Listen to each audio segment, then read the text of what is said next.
Got some family here watching over my shoulder as I'm playing. They're getting a kick out of it. They can't hear it, so they just listen for my voice to kind of fill in the gaps here. So it's kind of fun. We've done our rest. So because you're following the trail, you're going to be able to skip a room, which is good. You probably already heard me talk about that. You get to skip a room here. You're breaking up even more for me now. I think. No. Yeah. Is it maybe the music is too loud or something? Is it like interfering with your mic? Let me leave the party and come back in and see if I get a better connection.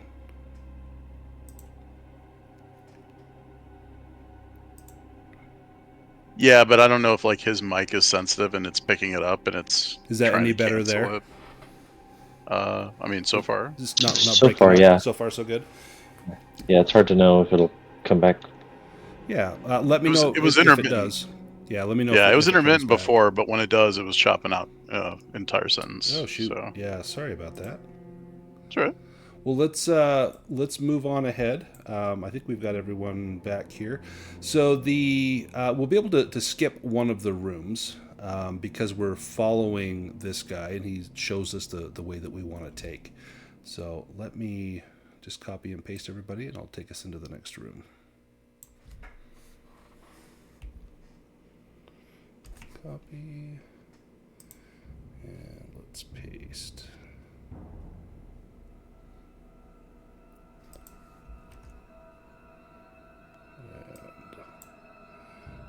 Just move these figures so they're not stuck in a wall.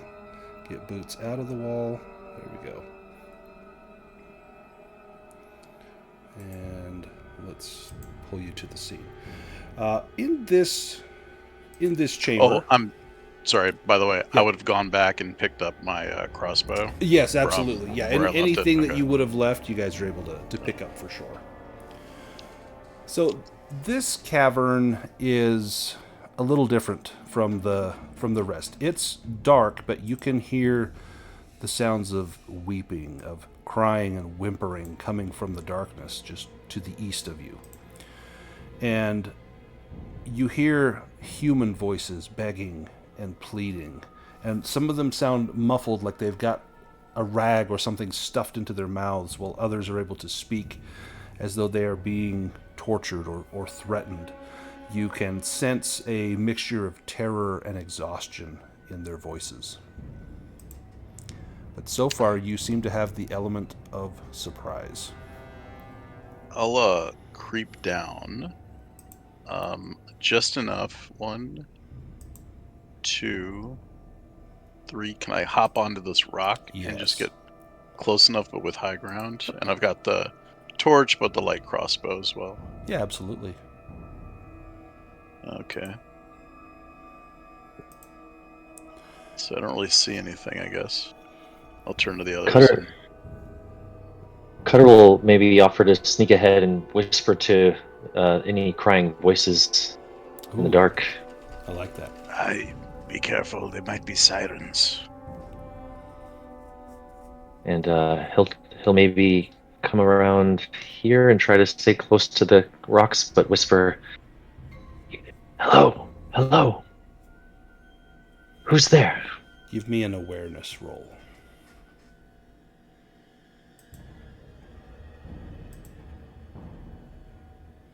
No. You hear, ooh, ooh. Sounds like someone trying to say something.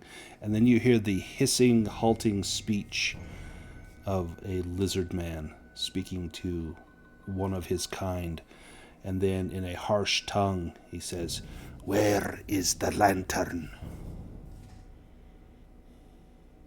I'm just going to run up because I'm not comfortable with Cutter being on his own over here. Okay.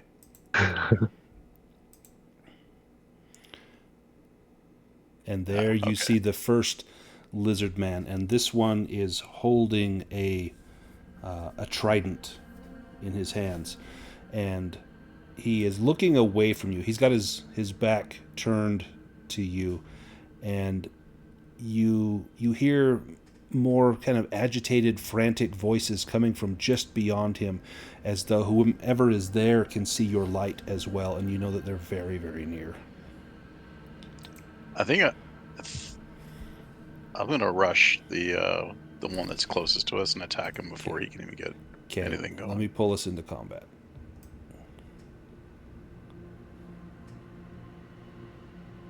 Because he had his back turned, right? Yep. Okay. So let me shuffle the deck. And How does it work? Do we get like a surprise Yeah, round? so I'm gonna give you number 1. So let me update you. I'll give you card number 1. There we go. And then we can just draw for everyone else. And then if Boots and Wolf want to draw a card as well, I'm going to add one more person because you know he's talking to somebody.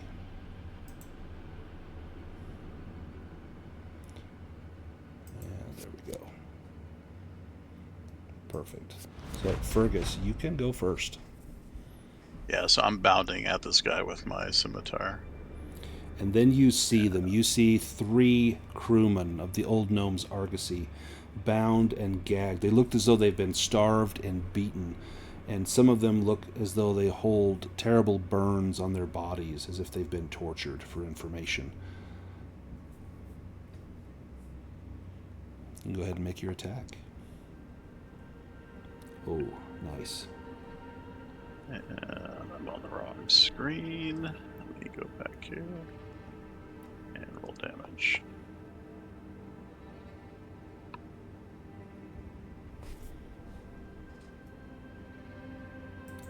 Let me add the damage here. Oh, he's sitting on 1 hit point. So you nearly do him in. He staggers down to the ground. Wolf, your turn.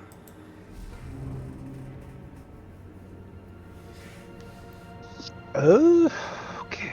I had to zoom out, sorry. I am so far away. 2, 3, 4, 5, 6.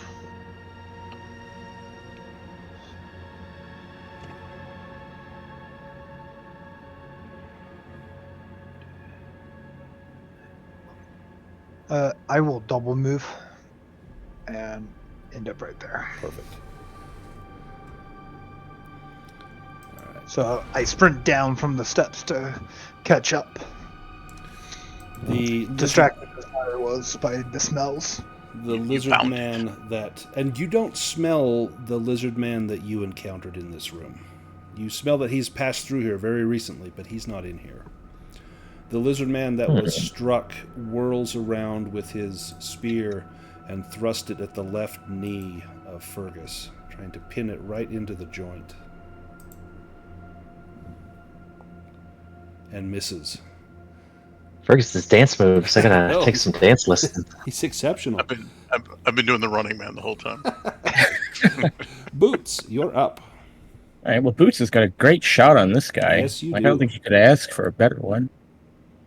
If it tries to give you a Bane for Cutter, remove it because you've got high ground. Oh, right, yeah, it does, but yeah, I mean, it doesn't know that there's a map. Right. Oh, come on, I'm even better with my bow than my sword. Oh, well, I can't miss. There we go.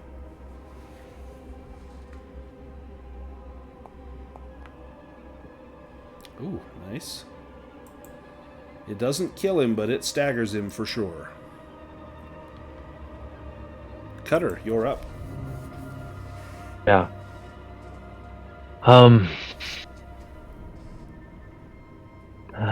Let's see here. Yeah, I guess Cutter will hop up a little bit on this rock and also try to get a little height advantage and on my combat HUD here. There we go. He'll sling around, make target this one. And if it gives you a Bane, take it off because you're elevated. Okay. Great. And roll. Nice. And he will roll the damage. Ooh. Between the two of you, how do you take him out? So first the crossbow bolt, and then what do you do with your sling cutter to take this guy out? Yeah, I think wherever the bolt lands, he just tries to aim for the very tip and drive it in Drives it deeper. even deeper. So Split the arrow. it was resting right up against the little outer layer of pericardium around his heart. He's like, oh, another inch and I would have been dead. And then you strike the bolt and just drive it into his heart. Beautiful. And then you've got a little bit of movement left, Cutter, if you want to take it. Yeah, I think he's interested in getting closer to the hostages here, but I don't know if he can go. Let's see, do I have 2 more? Yeah, he'll try to get back and start to whisper to them, it's going to be okay. Perfect. William, Captain. I will charge up here and one more, and I will cast off my harpoon.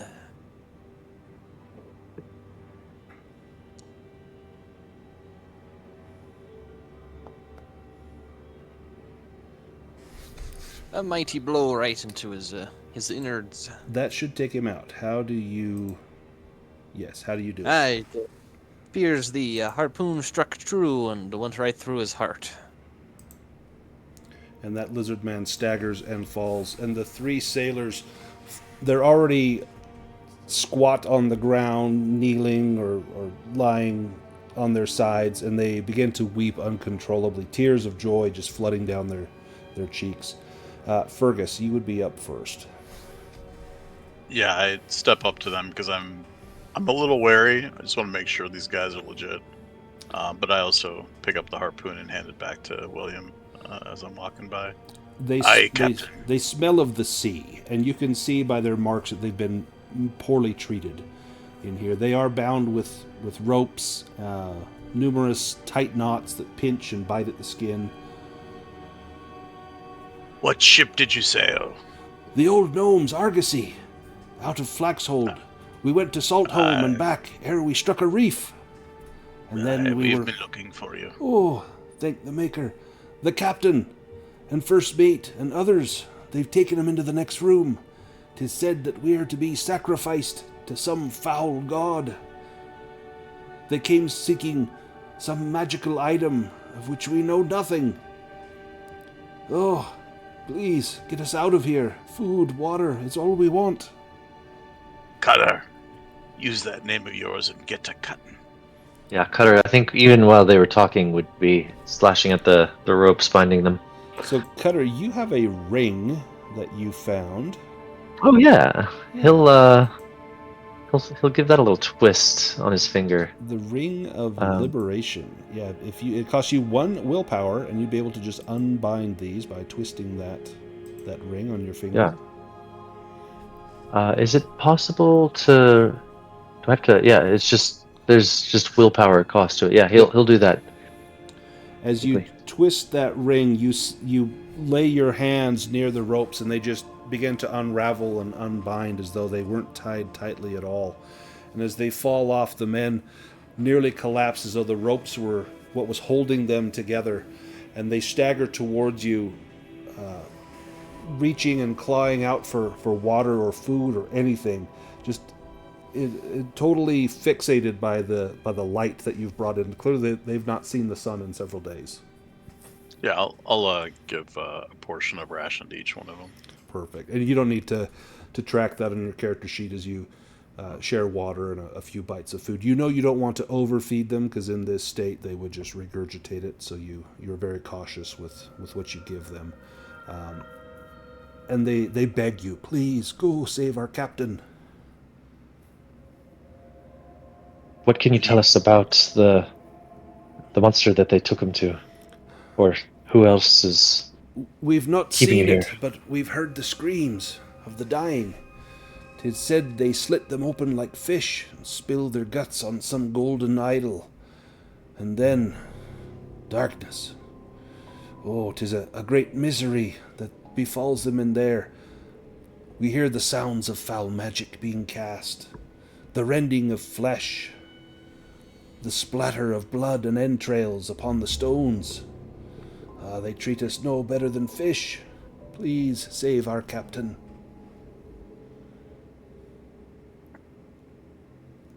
Aye, we will see that it be done there, lads. And while I don't have any water to give ye, I can spare a little bit of this here grog. That should settle your stomachs and get your mind in order.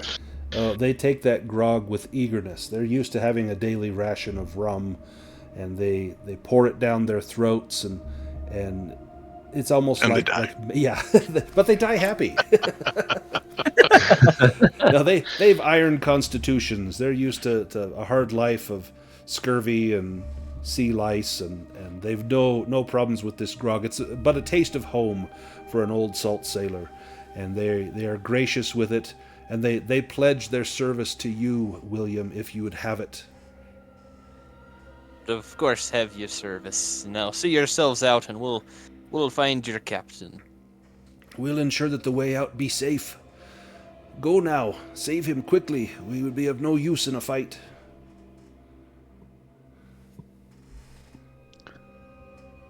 Cutter will hand one of them a spear from the fallen lizard. Nice. They clutch it in trembling hands, and as they walk by the two fallen lizard men, they stab them in the guts with the spears and take out frustrations upon their corpses. Aye, revenge is good for the soul. Give me 1 second to get the next map section ready here.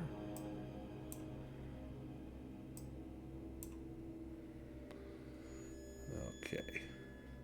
Anything else you want to do in here before you move into the next room? I'll do a Loot the quick bodies. search. I'll do a quick search of the room just to see if there's anything of interest in here. Yeah, give me a spot hidden roll.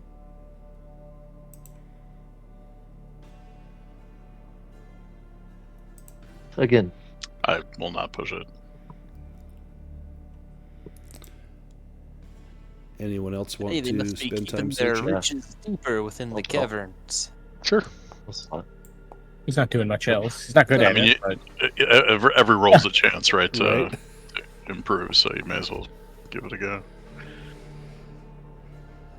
Wolf, I got a 3. you find something, and it's off to the side. There's some goods that these folk have brought in, or the lizard folk have brought in.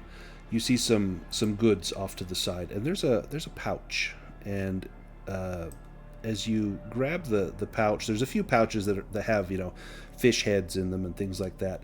But there's one, as you pick it up, you know that it has gemstones, and you open it up and you see semi-precious gems inside that pouch.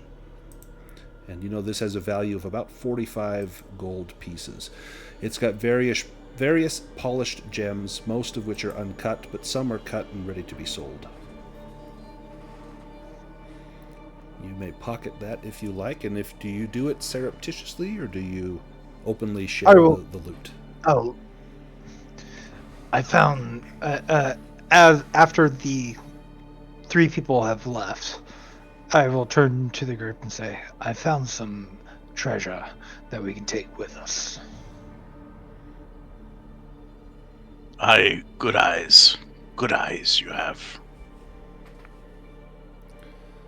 You can see the passageway forward through the darkness is the way that the sailors pointed that their captain lie. Did you say 45 gold worth? Yes, worth 45 gold. Okay. Cutter's just like, oh, I found something too. Oh, never mind. It's just fish heads. Well, Wolf might want right. those fish heads. You never know. Or Fergus. Actually, I would like those fish heads. Excellent. That could be a ration. I will sort through it to just make sure that there's anything that is still edible. Give me a bushcraft roll. Ooh, I suck at bushcraft.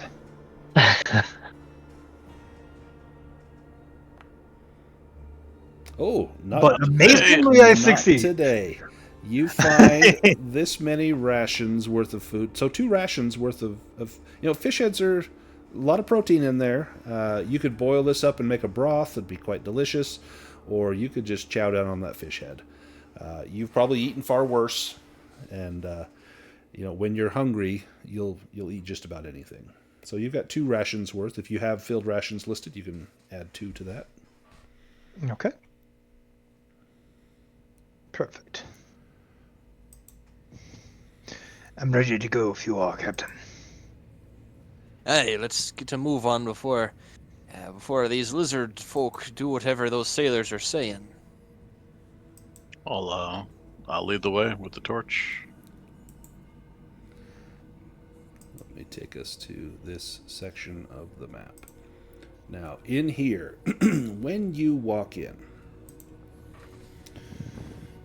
as you enter, you see that the statue of the lizard god is not the only occupant of this chamber at the moment. The statue is about 2 feet tall. It's a golden idol with a pair of glittering rubies for eyes. It stands on a pedestal in the middle of the room, centered so that it can be seen from well down the passageway. And as you enter, you see that there are 2 captive humans here. Both of them look somewhat older and more well-fed than the other captives that you encountered. Near the entrance, from the entrance, you can see that a lizard folk levels his trident at the chest of one captive, who is bound, gagged, and seated against the wall. The other captive, who is also bound and gagged, kneels in front of the statue of the deity. Standing near him is a lizard folk dressed in weird ceremonial garb with a gleaming coral crown set with an aquamarine gemstone. He holds a small wooden sword, ringed with shark teeth in both hands, upraised as if poised to strike a downward slashing blow. Which one is that? So that is this guy right here. Okay, gotcha. Can I level my crossbow at him now? Yes. Give me 1 second, and we will jump into combat.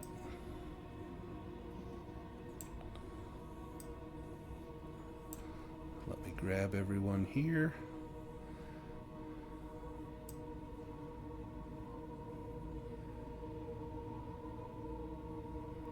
Let's see, get these. And then before you draw initiative cards, let me shuffle the deck. I need to add a couple more people here. It's a lot of people. There is a lot of people in this room. Oh. And one more. Alright, let me shuffle the deck. If you guys want to draw. Did Cutter see if the captain and first mate are bound by any means? Yes, they are bound with rope. Huh. Good to know. Let me draw for the lizard folk.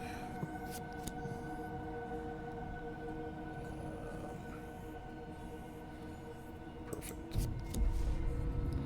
Oh, and the mage goes first. He is going to strike a blow down towards, it looks like the first mate. And the sword that he has raised up, I have a picture of that too. Right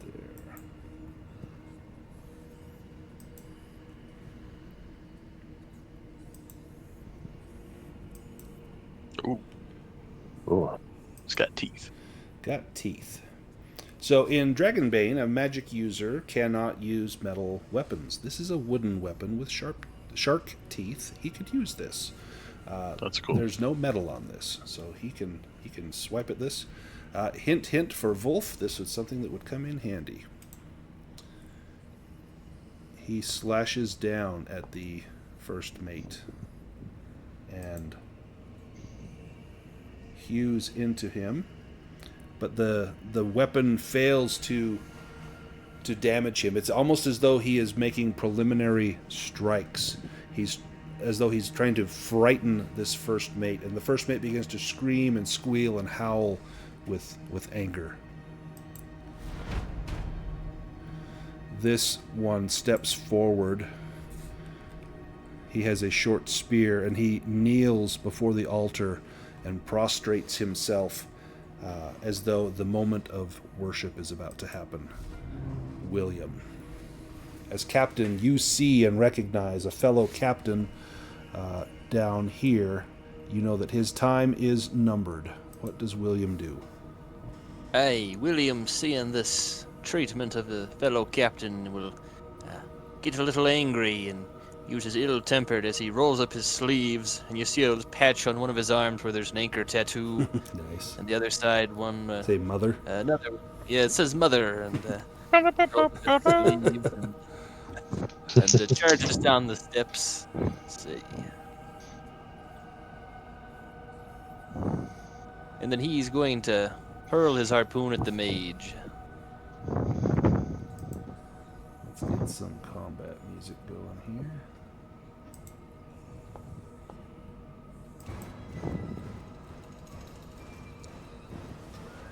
Nice. Nice roll.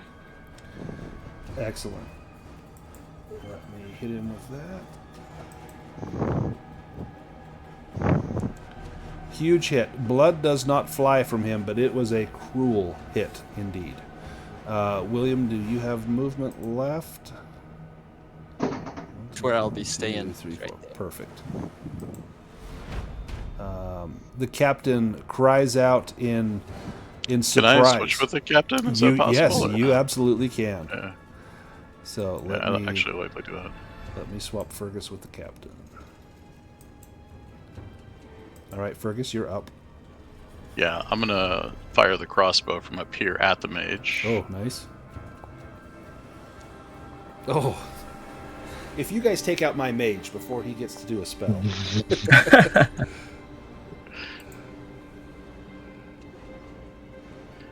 I think you'll see blood now. Yep, there's a little blood. And then I'm gonna move 1, 2. That's 2, 3, 4, 5. And I'm gonna be behind the rock here to get cover. Okay. Getting ready for next round. Perfect. All right. They know you're here now. This one will charge. 1, 2, 3, 4, 5. And he can end up right here between the two of you. From the darkness, he emerges, but he used up all of his action to move up, and he's rushing at you with a short spear in hand.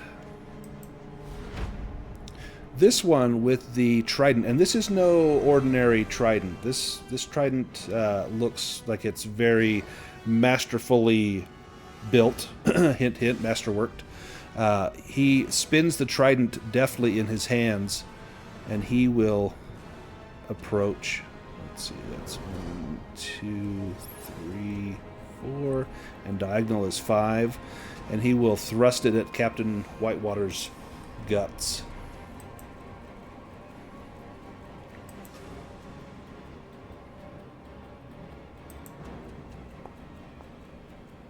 Oh, and miss.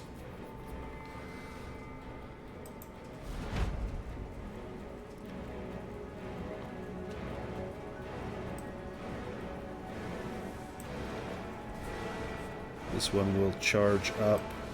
He can get to right there, but that's his full action. Yeah. 2, 3, 4, 5. Yes. He can get to there, and that's his full action. Actually, he can go one more. He can get to right there. Cutter, your turn. Yeah, as Fergus charged down the steps, he kind of followed right behind, and paused here. Does the ring require an action, or is it just how does the? It would be an action, yeah. Okay. Because it would be casting a spell, which would take an action. Gotcha. He would twist it and maybe try to persuade our friends.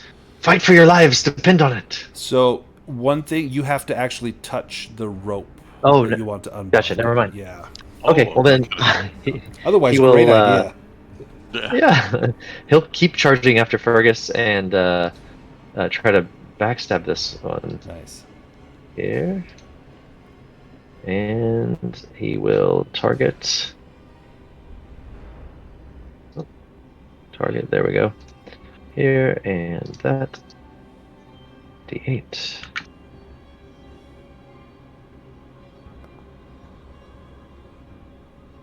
Nice. Roll damage. Ooh. Is that gonna do it? Yes. How do you assassinate that one? Yeah, I think he was right on Fergus's tail and then sort of pops out and stabs him in surprise. Kind of an upper slash to the gut.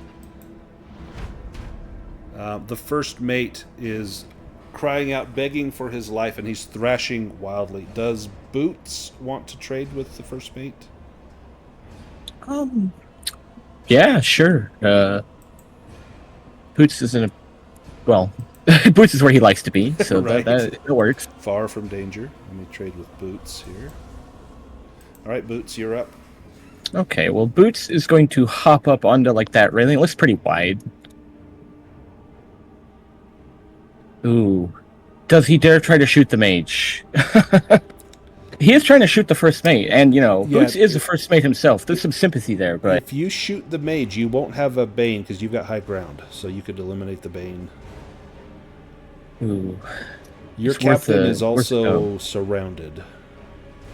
Yeah, that's the other thing. Like, it looks pretty scary up there. And one of That's the how I guys, like. the one in the middle, has that cruel trident. Ooh.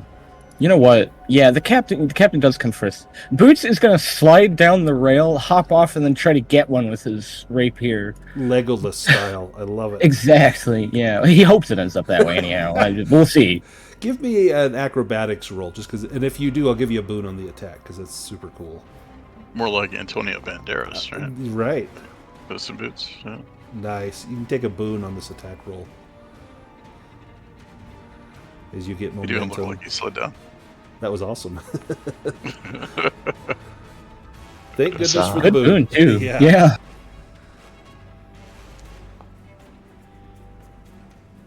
Ooh. Not bad. Let me deal damage. Nice. I see blood for sure. Wolf, you're up. From where I'm at, can I see any sort of like symbolism or ritual thing? Because it looked like they're about to sacrifice the Yeah. first mate. It looks like it's going to be a sacrifice right here at this gleaming idol. Okay. Can I use myths and legends to try to Yeah. identify the idol? Absolutely.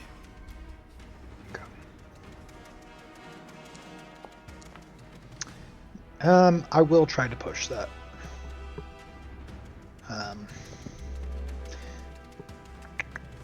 Yeah, I'll use exhausted. Boom. It is. Having used a lot of magic, and even with the short rest, he's feeling a bit tired trying to catch up with everybody. Well, it is a statue of the Scaled One. This is a very common lizard folk deity. This one seems to have some changes to it.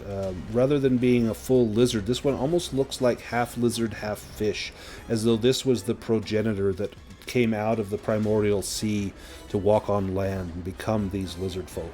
So it's probably some aspect of the Scaled One that these lizard folk living near the shore worship, but that you know that blood sacrifice is integral to their magic, that the shaman here probably derives much of his power and respect by blood sacrifice. You suspect that that statue is likely a well of willpower that he can draw out of to cast his magic, and to separate him from that statue or to end him would certainly help so that he does not unleash terrible magics upon you.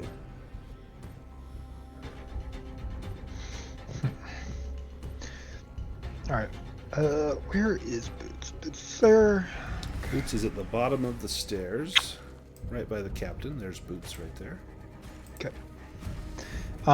With my movement, I will run down to be behind Boots, Okay. and I'll turn to Boots and go. Hold on, give me 1 second. The statue. We must separate it. Get it as far away from the mage as possible, before it is too late. Oh, yes, I can do this. Yes. All right. Boots had a turn. Sailor. The captain, he is thrashing against his bonds, calling out, "Come quickly, save me! Rise up, men!" But he can't seem to muster the strength to break free from the bonds. This, in fact, I don't think you guys can even see this guy. Nope, you cannot. You hear a hiss and a scream coming from over here in the darkness. And the thrust of a spear into the belly of a human. And let me give him a boon.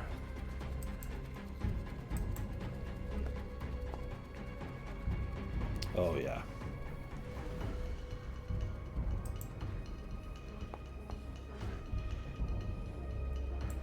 And the cries of pain as spear tip pierces flesh.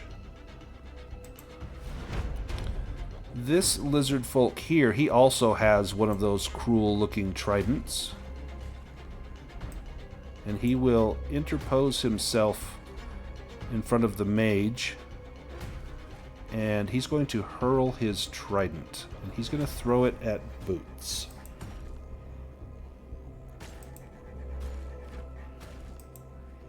He'll get a Bane on this, because he's going through another token.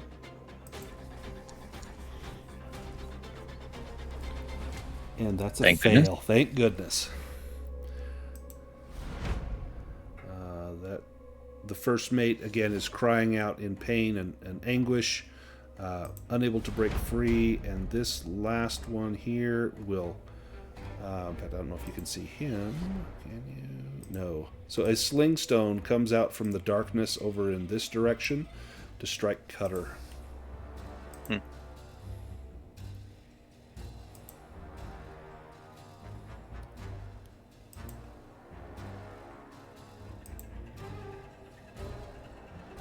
Oh, man. These guys are just awful.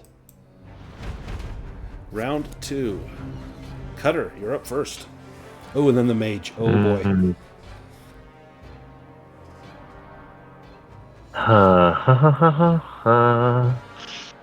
Yeah, I think Cutter is going to... Can you take out the mage before he goes next and does a big spell? Yeah. I'm going to circle the rocks here and target the mage, yeah. Nice. No pressure. And he'll wind up his sling. Ooh, and your sling is magical, loose. Correct? Correct. Does he evade? I think he would probably have to evade, which will cost him his turn.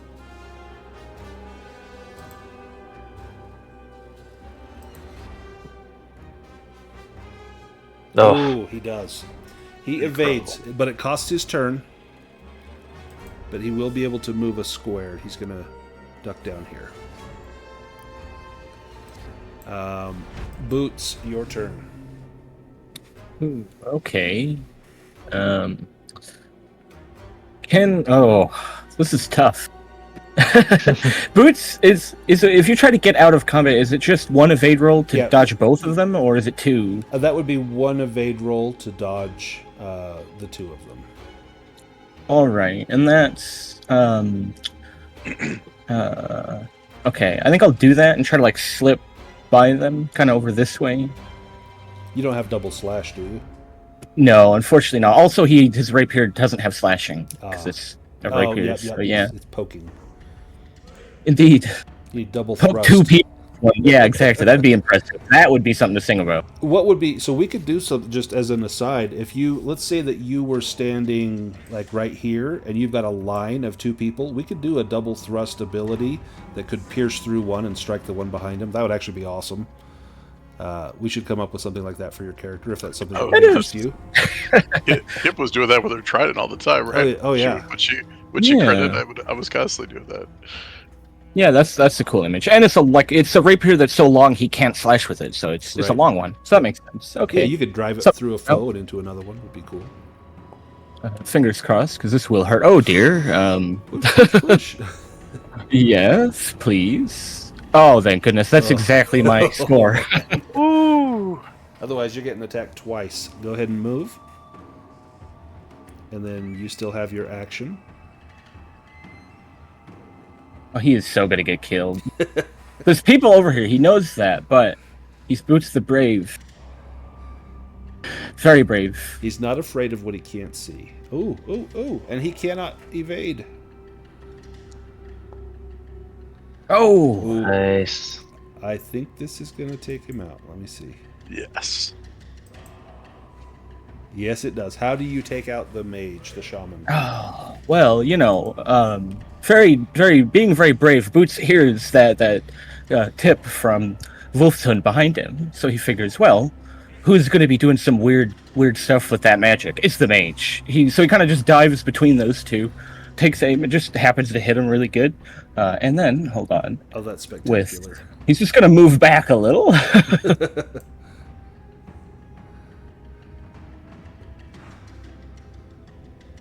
Well, that worked out better than I was fearing.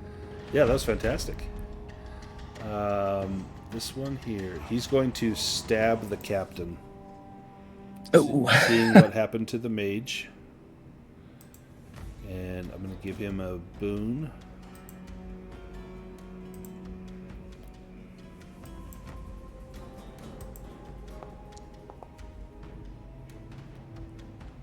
Ugh, with the boon, because the captain is bound.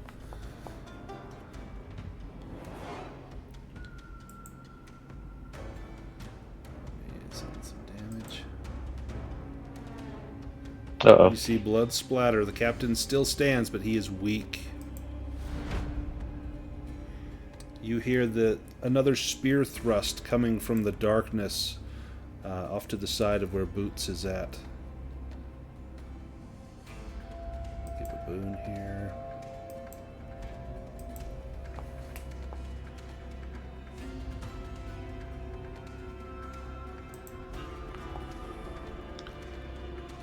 Ooh, a stab deep in the guts, and then you hear the guttural rattle as a man dies off in the darkness. Fergus.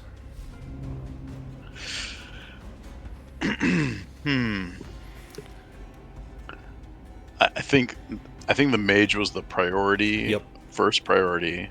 I feel like the captain is the second priority.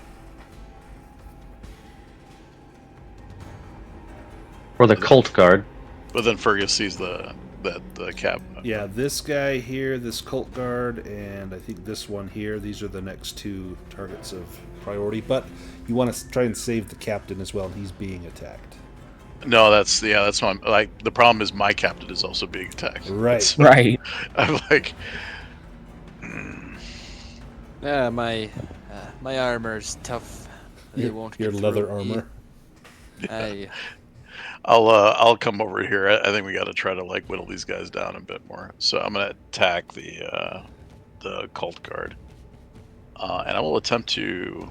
Topple? Yeah, I will attempt to topple him.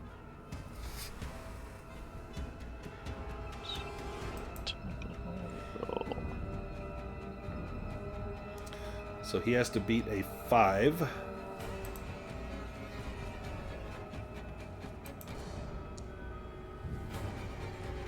Oh, and he does not. So he will be toppled. And his action is after William. So William, you'll get a chance to hit him while he's prone, assuming you survive that long. Fergus, you've got movement if you want to take it. I'll just to avoid the.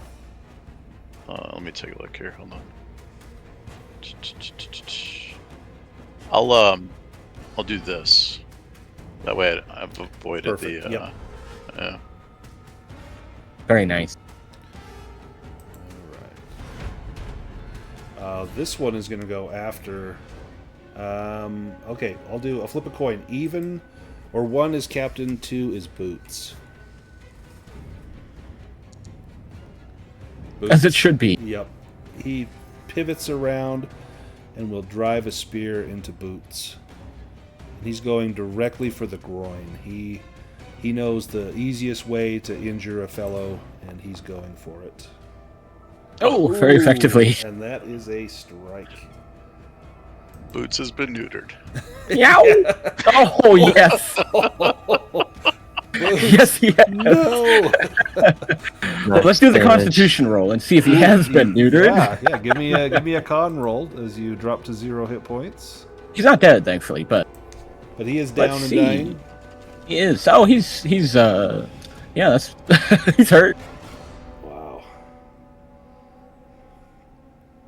Let's roll this and see what your severe injury is. If it's castrated, that's going to be awesome. I don't think that's. I don't think that's one, but that should be. We should definitely get that added in there. I should add that. Let's make a roll here. There's deep wounds. Oh, the bastard! I need those to be doing my dancing. Nice. All right, let me attach that to your character sheet. Open up. There we go. And this, I think, shows up under your effects on your character sheet. Yes. Oh, okay. That's not the worst thing that could have ever happened. So yeah, it just reduces your movement, permanently reduced by 2. That's not bad. So you probably Boots have a is bit of a fast limp now, which is fitting for someone who's spending their life at sea. A war wound. I will show it to all the ladies. They will swoon. All right, the cult guard. This one is going to go after Fergus.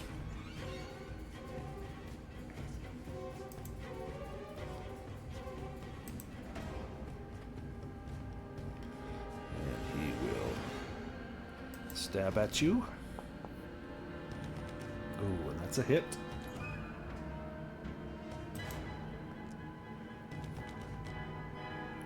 Fergus takes 12, minus your armor. Yeah, so that's 8. 5, 6, 7, 8. William, you've got a prone cult guard directly in front of you. I will haul in my harpoon and drive it right through his center. Thank goodness he was prone.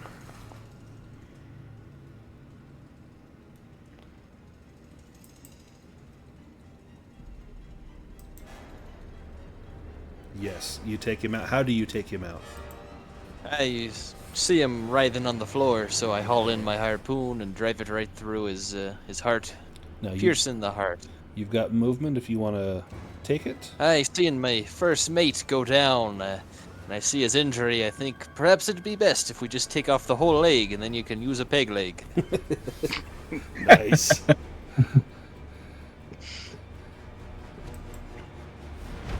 Let's go. This guy. This is a sling at Cutter again. You might need two legs.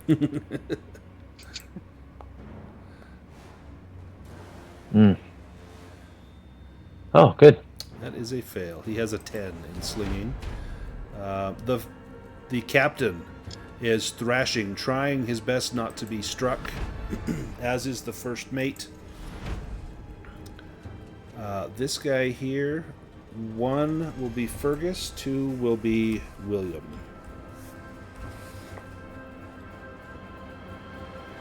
He goes after Fergus. Driving a short spear into your kidney.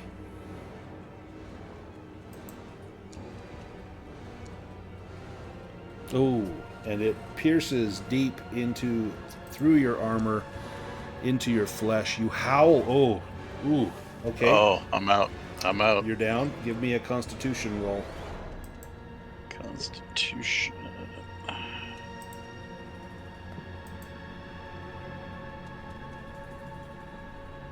Okay, Success. no severe injury for you. Wolf. If ever we needed healing, we've got 2 men down. Yeah. Question about that. Yep. Okay.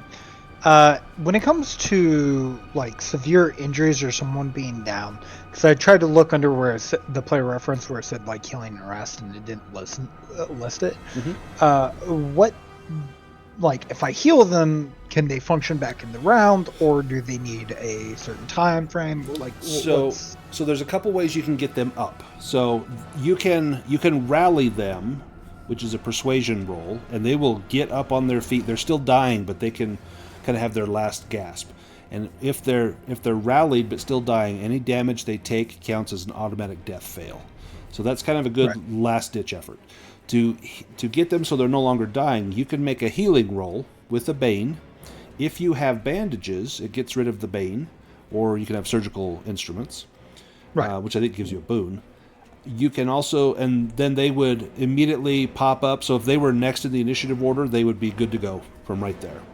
You can do a healing spell, which is, it'll do the same thing. As soon as they go above 0, they're back up on their feet and ready to fight.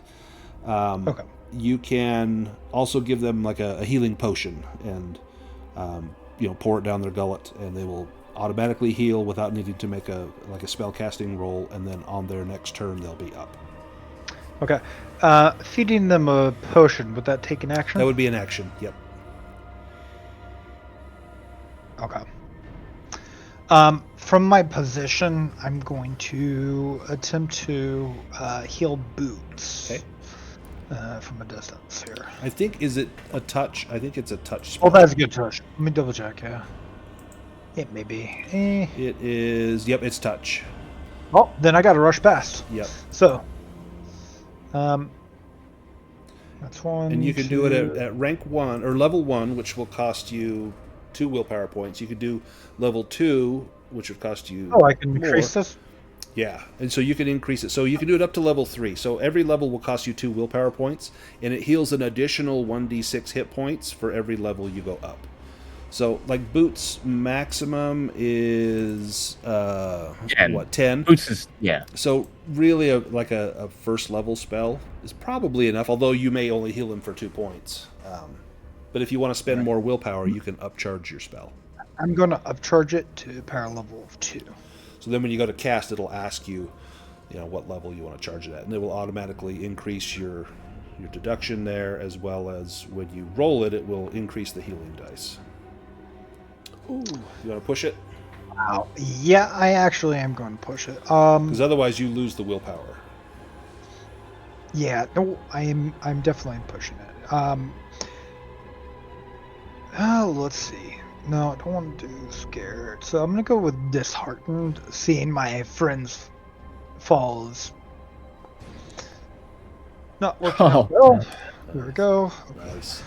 Roll healing. Wow, nice. Oh, excellent. Boots is back to full. So Boots, as soon as he adds that, yep, he's no longer dying. We go to... Green orbs shoot out and go into Boots, and Oh, you see his wounds just start stitching up. I'm not castrated anymore. What a relief. Well, I hate to break it to you. And then, Wolf, you get to go again. You get initiative first in round 3. Perfect. Then you could move down to like this square below William, and you could try and heal Fergus. That is exactly the plan of action here. This would be epic if you can pull this off. Yep. Treat wound. Let's also go to that. Believe in the power of voodoo. Oh, okay. Whoa! Whoa! Now, you can get your willpower back, or you can double the amount of healing, or you can immediately cast another spell with a Bane on the roll. I have already power leveled it to 2, so I'm going to trust this healing. Yeah. Just give me 1 second, because I have to look up a spell here. You got it. I got to make sure If it you're tells me. doing, do you have the lightning spell? No, you don't. You've got ensnaring roots. You could cast that here. Yeah. So that's what I'm gonna do. I'm gonna do this. Roll healing. Nice. Okay. 9. So then your next spell, you'll just have a Bane on the casting roll. Okay. So it's 1, 2, 3. Within range.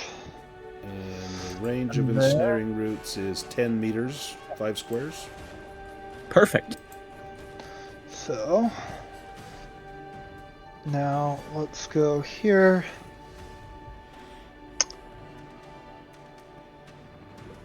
That is a good thing I gotta look at. Because it's giving me the option to power it, and I'm like unsure how that would have. Oh, okay, yeah. Normally, okay, perfect. So yeah, for them to break free is an evade roll with a boon. If you do power level 2, it's a straight evade roll, and at power level 3, it's an evade roll with a bane. I can't really afford to do it with the boon, but I will do it because it has a bane already. Yep. Okay. Problem is it has a bane already, right? Yep. What happens if I then go to power level 2? Does it just what ensnaring roots does is it will make them restrained so that the enemy can't move. For him to break free, if you cast it at power level 1, then he has to make an evade roll on his turn. It takes his full action, and he gets a boon on that if it's power level 1. It's a little easier to break free. And if you upcharge it, it's more difficult for him to get out. For you to cast it, either way, you're still going to have a bane on your roll, on your casting roll, but it doesn't matter how high you upcharge it. Okay, so I'm not going to upcharge it. No. Yeah, I'm still going to upcharge it too so that he doesn't get the boon. Perfect. We'll just do it based on that.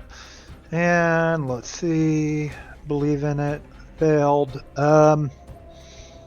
You push it? Yeah. Yeah.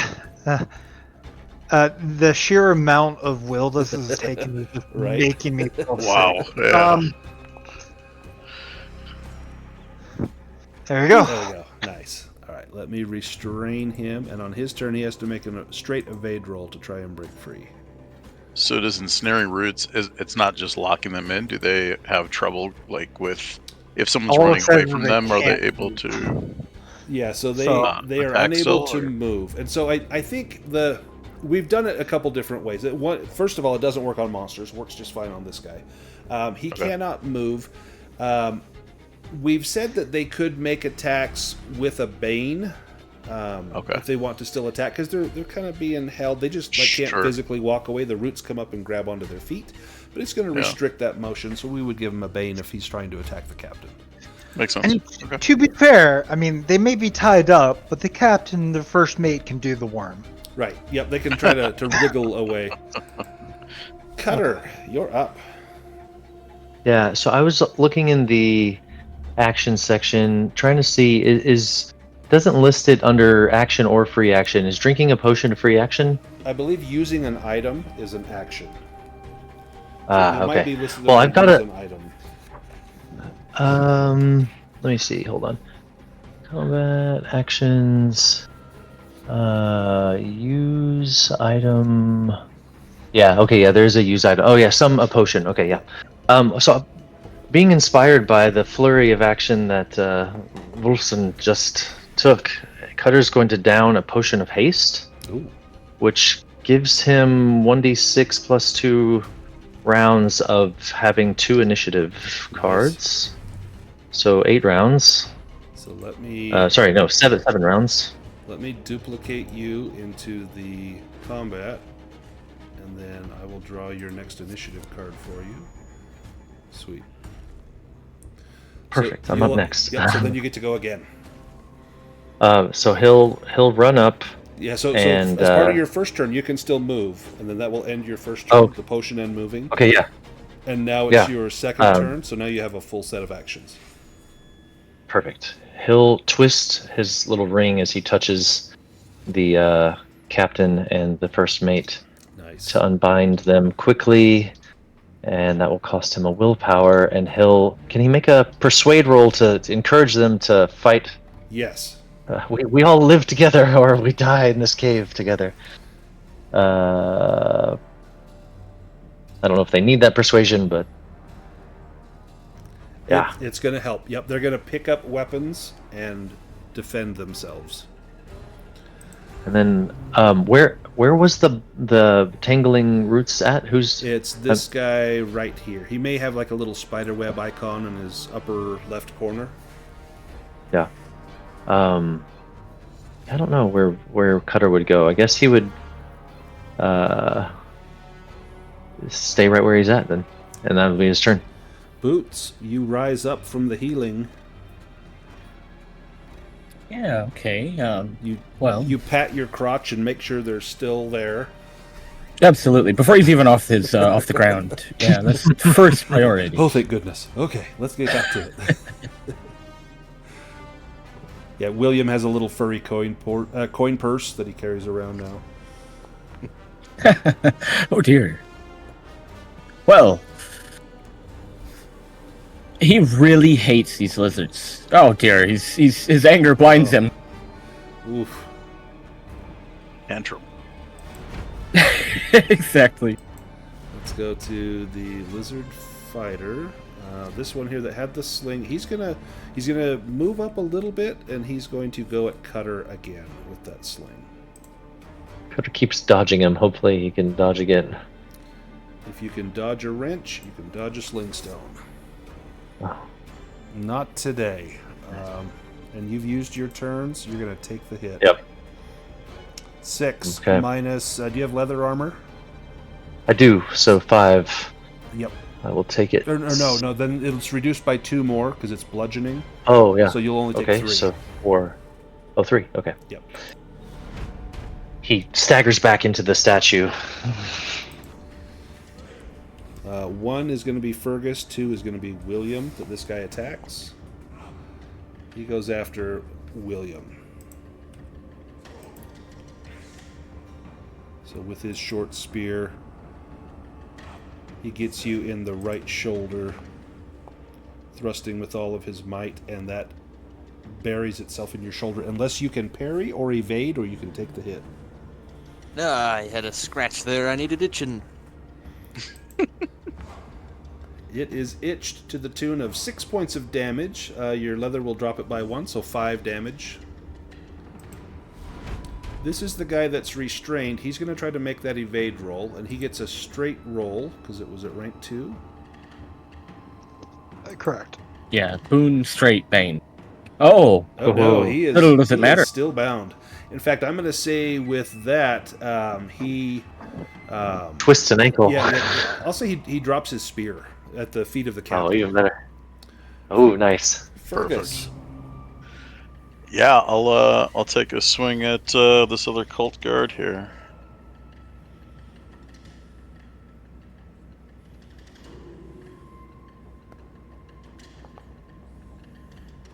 Nice.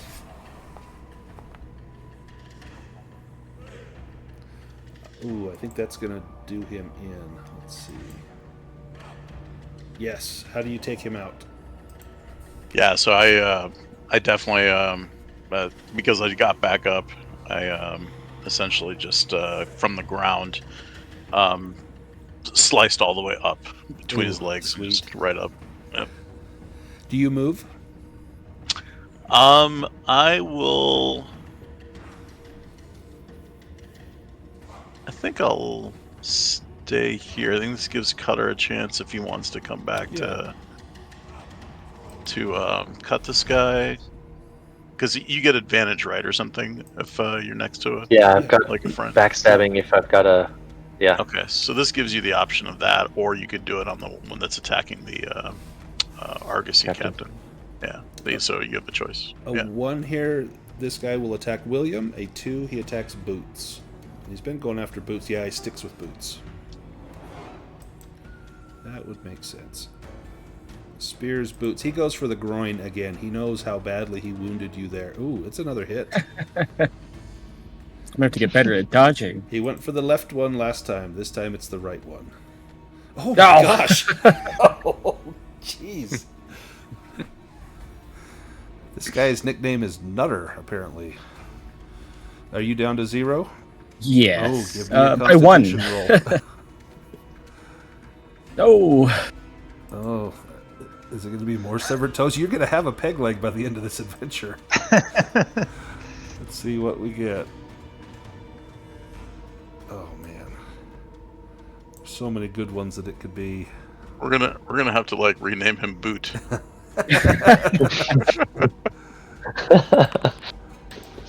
What? No way. This Wow. is really cramping my style. This little piggy went to the market. Wow. Yeah, you're definitely going to want to get a maybe a peg leg at some point here. There's a lot of severe injuries too. What are the odds? I know. Like we almost never have these, and here we've had 2 on you in 20 minutes. The first mate, he is free, and he picks up a spear, and is going to go after the guy that is. Oops, moved the wrong guy. The guy that's restrained.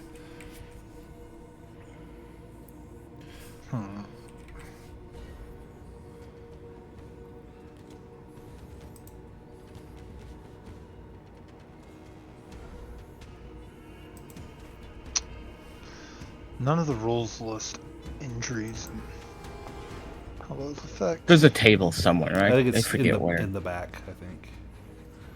Yeah, I'm just looking through the Dragonbane rules and player reference, and they're not. Oh, I showing. don't think I've got it in there. I can add it to there. Let's see. Does he take this guy out? No, but he bleeds him. Good work. Keep it up. You hear more sounds of spear thrusting and cries of pain coming from the darkness off to the eastern side. Oh, there's more people over there? Shit. Yeah. I thought they Yeah. were they were dead already. This guy's been over here killing sailors. Oh, fuck. I should have moved.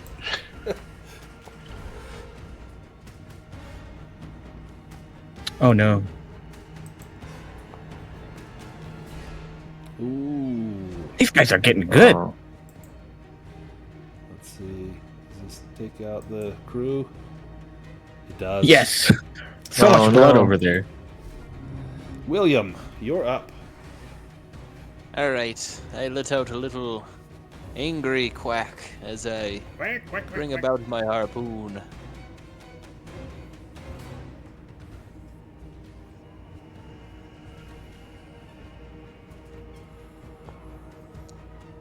Ah, I forgot that to add the boon. Let me. Oh yeah. I'll push it to give myself back the condition. There we go.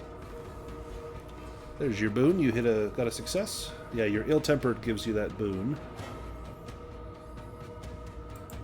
I think this guy. I think he's been hit. No, he's almost down. He's sitting on like 3.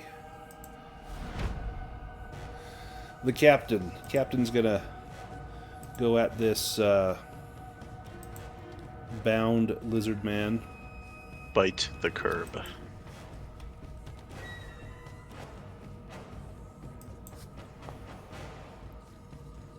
Yeah. And gets him. And he says, "From hell's heart I stab at thee." And he thrusts the spear deep into that lizard man's chest. And as he staggers down, the roots still hold him up like some sort of scarecrow. But his body is gone from this earth. Round 4. Okay. Let's see. Boots is down. So he's going to step down here, and 1 will be William, and 2 will be Wolf.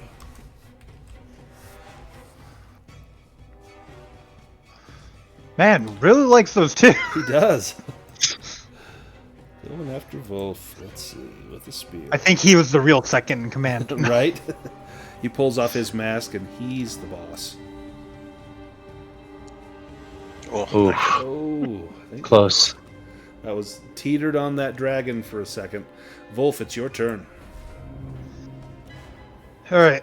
Do you heal Boots, or do you fight with your Question: own? what happens when you have no more will points? So you can draw from your body. The way that this works is you will choose what die you want to roll. A 1d4, a 1d6, or a 1d8. And you make that choice Cutter- before you know. And then... Okay. Cutter will. Sorry, go ahead. I was just gonna say, Cutter will yell out, "There's a sword here on the ground!" Yeah, Just reminding, so you can use that sword. That sword is wooden; it's not metal, so you can wield that sword, and it won't affect your magic.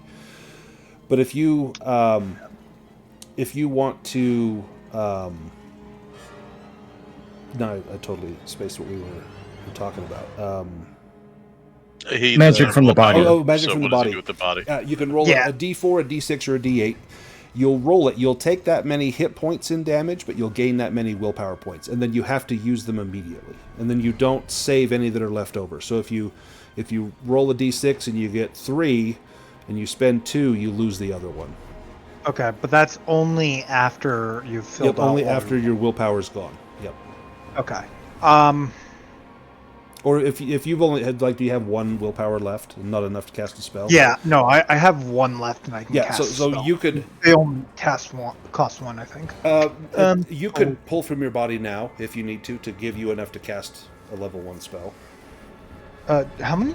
Doesn't it just take 1? To do... A spell takes 2. A magic trick would take 1. Okay, so I would have to take 1. Yeah. Okay. So you could roll like a D4, and as long as you get 1, you'd have enough to cast a healing spell.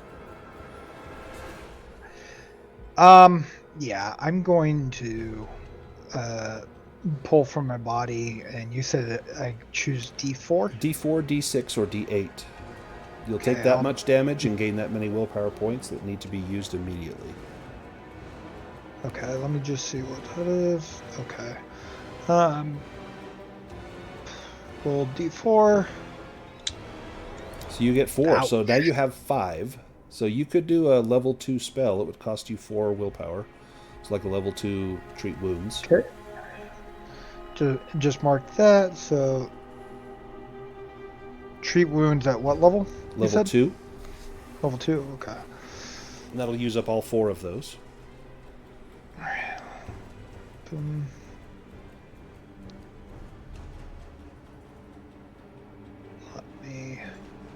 Sorry, I need a separate. Yeah, otherwise it one. won't let you do it if you don't have the willpower. There we go. And that should be 5 because I have 1. There we go. Got it. Sweet. Oh, Boots gets... Oh, nice. Boots gets 8. And thank you. And then it is... Can I jump into the sailor spot? Yes, you can. Wolfhound Or Cutter, do you want to jump in the sailor leaning heavily on his staff. Either way, I've got 2 actions, but one of them's way at the bottom here. So You could take your 10th or 7th initiative spot, Cutter, if you want to jump into there, or I can move Fergus. Oh, for the sailor, right? Yeah.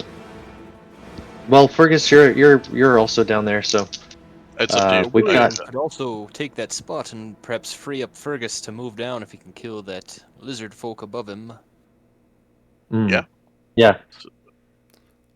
Maybe we'll take Cutter's 10th spot and Sure, swap it yeah. with the sailor. All right. Okay. Cutter, you're up. If you can go backstab that guy, then Fergus can go deal I with think someone else. actually his sling he's got 1. He's a little more practiced with his sling, and it should do enough damage either way. Especially because his sling is magical. So he will grab that and target his friend here. It says obscured, so he's going to actually move. You He's actually gonna have high ground, so go ahead and remove Oh, that. okay, great. You're up on a pedestal. Okay, great. Yeah, so he'll stay where he's at then. Remove that and roll. Come on. Yep, you got Yeah, it. maybe. Sweet. Ooh, yeah, that's gonna do it. How do you take that guy out?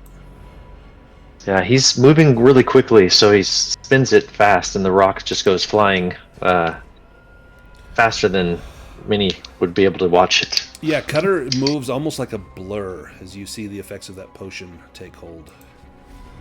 Boots, you're back up. You gonna Poor Boots. You gonna let this guy have it?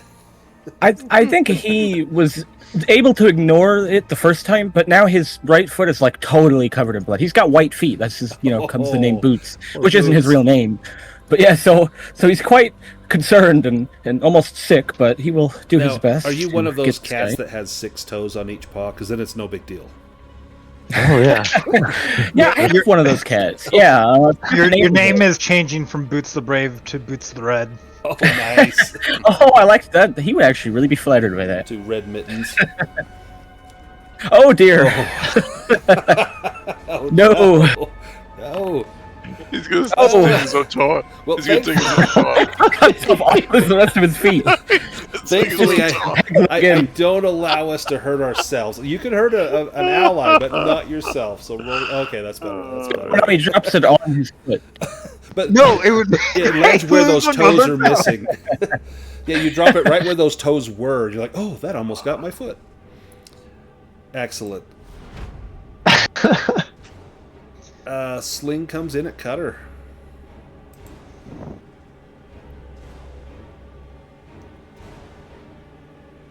It's so funny that the sword dropped, and it would have cut a toe off, but it hit the spot where it was already missing. They're already missing. No big deal. Oh, would you look at that? All right, 1, 2, 3. Oh yeah, he can get up to Boots. From the darkness, spear covered in blood and entrails, comes a lizard man. Strides up to Boots and cruelly pushes this between your shoulder blades as you have your body turned to deliver a strike at this other fellow.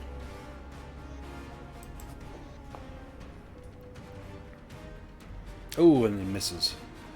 William. Wow. Seeing me first mate's feet be mutilated, I get a little angry. And I will, Wait, this guy has not taken any damage. He's incredible. I failed to hit him 3 times now, I think. At least 2. well, I'll get him for me first mate. With ill-tempered, you do. Oh, not bad.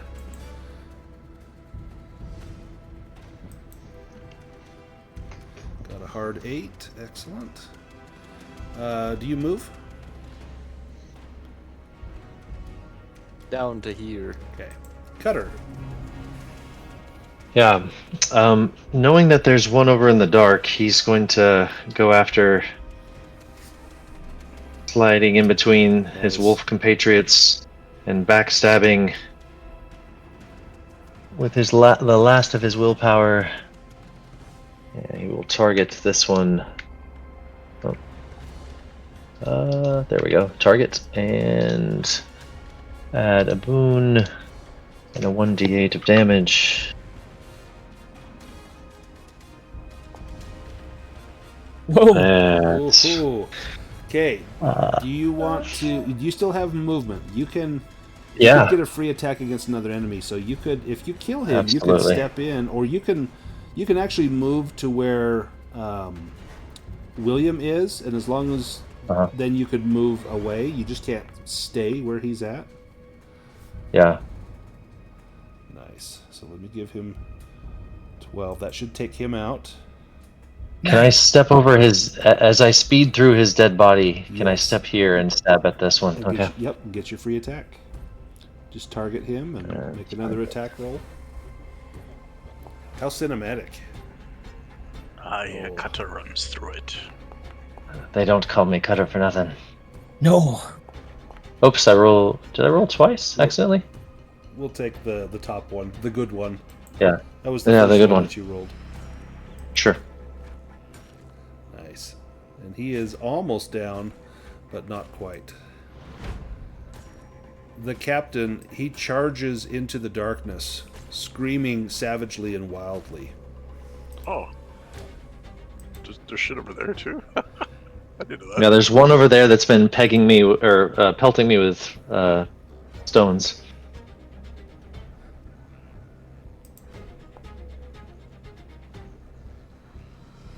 And he misses. Fergus, you're up. I will run that way to help. 1, 2, 3, 4, 5, 6. Oh, great. Picked the wrong. As you got closer, you would have been able to see, so you could Oh, Yeah. Oh, that's true, because it was step by step, Yep. right? Yep. So this would be put me right here. Yep. Okay. Yep. I will target him.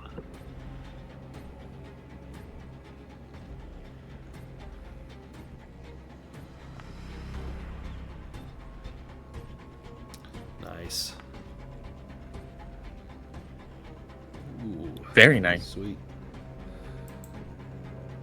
Give him the damage. I think they have 12 hit points. Let's see. Nope, they must have 11. Oh, no, I guess only 10. Sweet. I was going to say, I thought it was 10 earlier. Yeah, I think it was 10. The first mate will charge up here. And he cries out, "Me life for a sea captain!" And he steps in to take out this one that is battling against William. And he actually has a piece of broken spear in his hand after he drove it into the gut of the other. And he just wails on him like with a baton or a club, pummeling this Nice. guy. Oh, wow. Oh, yeah. I think that ends the battle. Let's see. Yeah. That's a hell of a way to finish the fight. That's wow. awesome. He just beats this guy, and as he falls to the ground, he just falls on his knees, just continues to pound this guy into just pulp. There's just lizard man goo and jello everywhere in here. But that is the battle. The battle is won. The captain gets up and dusts off himself and assumes a proper professional air and says, "I thank ye for rescuing me. Did Valeria send ye?" Which one's the captain? Is the one by me? Or Yep, the one by the Fergus. rest? By you, Yeah, yep. this one right Oh, okay. Valeria sent us. We're here to take you back home. I fear for the rest of me crew, and he looks over to the side where you could hear the sound of dying men. But get us I'll, out of rush this bilge hole. 3, 4, 5, 6, 7.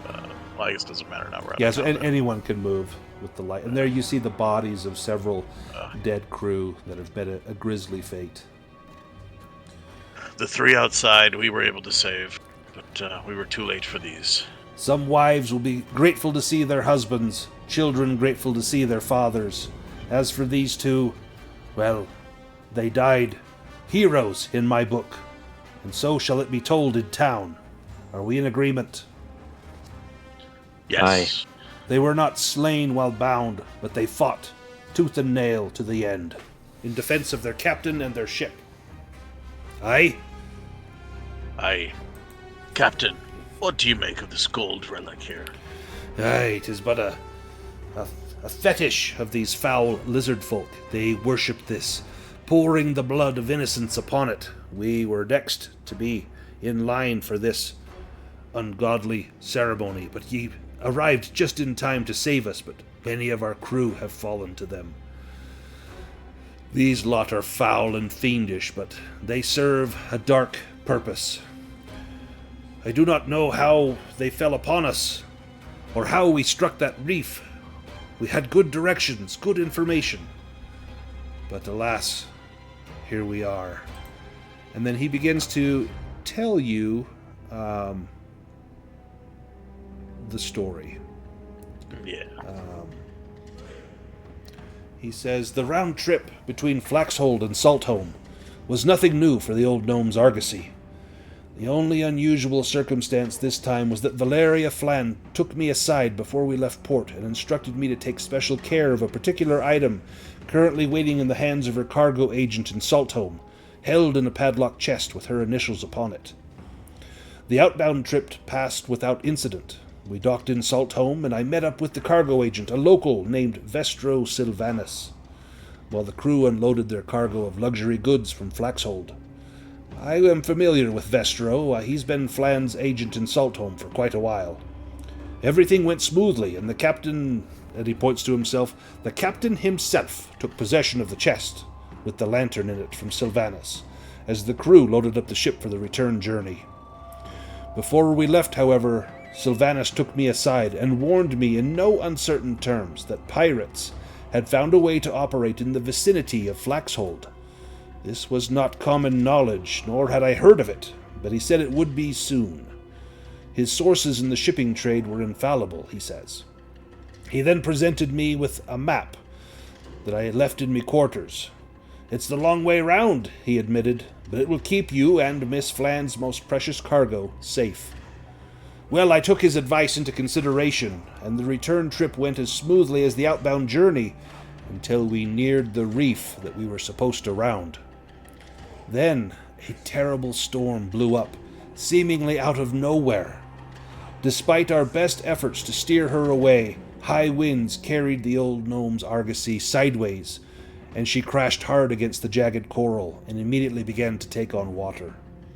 The storm cleared just as suddenly as it had brewed up, but it was too late. There was no saving me ship.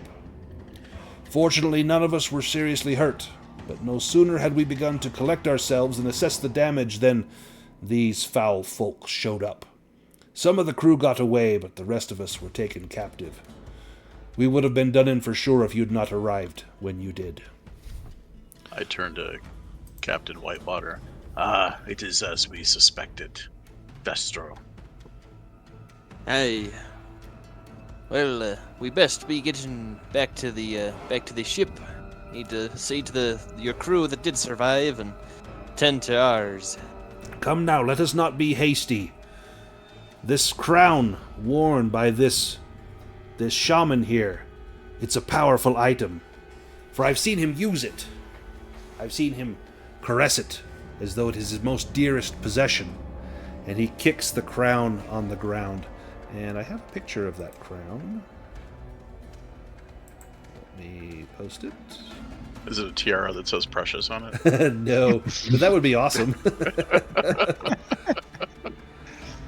see, here we go. It's made with Innsmouth gold, he says. And so it looks like coral, but it's made of gold and it has this beautiful aquamarine inside of it. It would be a crown or a diadem to be worn, for sure.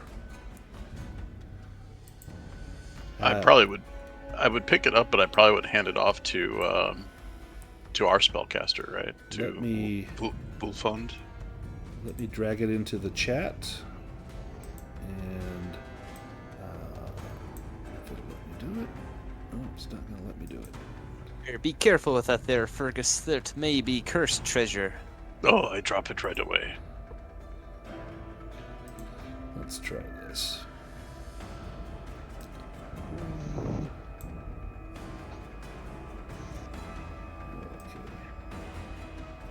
There it goes. There's the crown. There's also those. There's that shark tooth sword is on the ground. It just says that you don't have permission to view that. To view the crown. Yeah. Mm-hmm. Yeah. Can you grab? Same thing with the shark tooth. Same with the sword. What is going on? Do you have to put it in your inventory first and then you can look at it? Is that how it works? You might have to. Can you drag it onto your sheet and then we'll let you look at it? I got to inventory real quick. Boop. And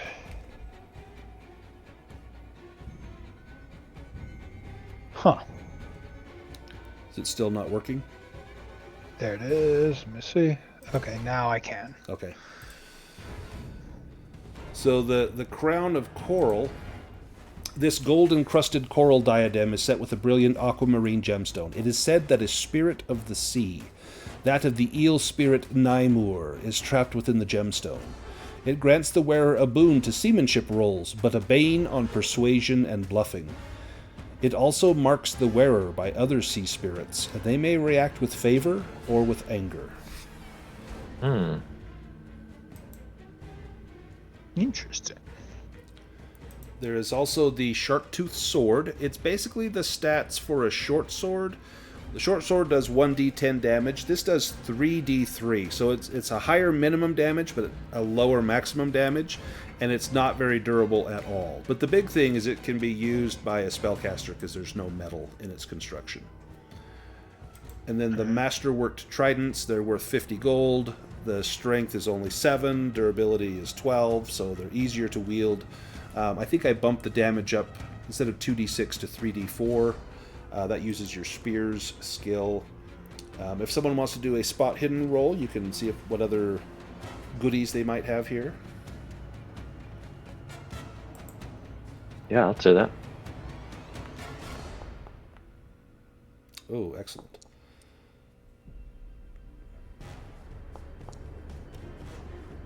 Cutter will be...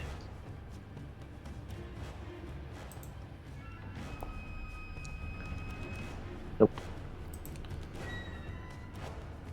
So the statue has 2 emerald eyes. They could be pried out. It would take a sleight of hand roll to pry those out. But maybe that's what Cutter is looking at. You look at these emeralds.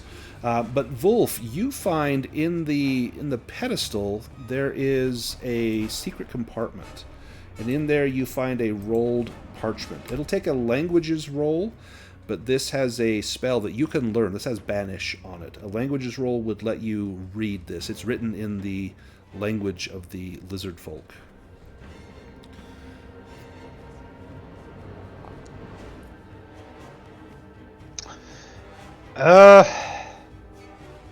Yeah, completely exhausted, not even focused, unable to really do anything, just completely dazed out of his freaking mind, manages to just barely translate, I guess. Yeah, so it's a scroll of Banish. So we'll talk about how you can use scrolls to learn a spell and add it to your known spells.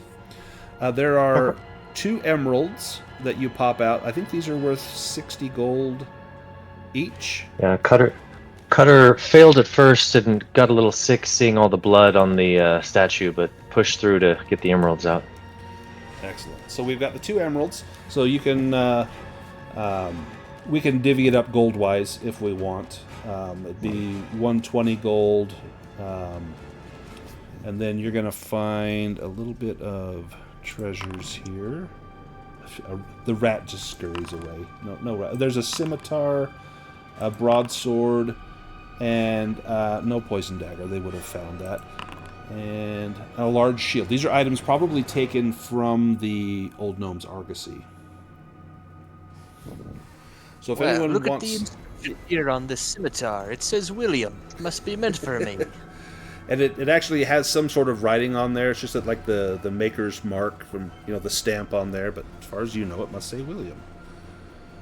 So we've got a few items. Who wants the... Well, I assume the scroll goes to Wolf. There is the sword is probably best in the hands of Wolf as well. I think you have sword skill? No, I have staves. You have staves? I thought you had... Yeah, so... But if you wanted to have a sword weapon, you could use this. It would allow me to cut things like rope and whatnot. Yeah. So. There's also the Crown of Coral, if someone wants that. So, Boots, you have been lost several toes at this point. I will, Wolfen will approach you with the crown and offer to you, saying, "This will give you a better understanding of the sea. But beware. Yeah. But beware, it comes with a price. Yes. Spirits of the sea may or may not favor you based on the faction that they belong to. So you may have difficulty if you ever must commune with them."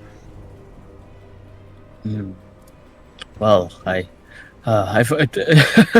not to be a little meta, but I've also heard tale that it gives you a bane on persuasion and bluffing, which is like one of me main things.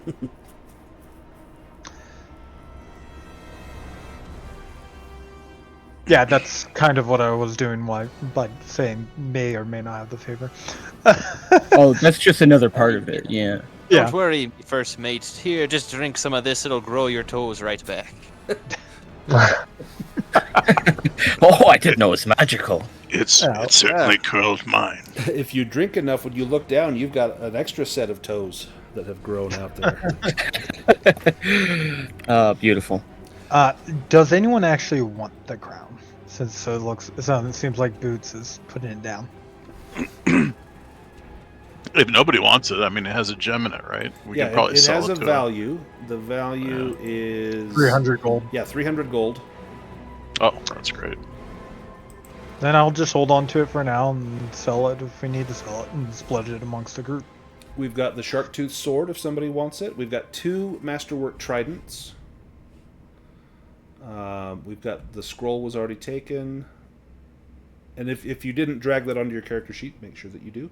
We got the emeralds. We got William took a scimitar. We have a broadsword and a large shield. If anybody wants those.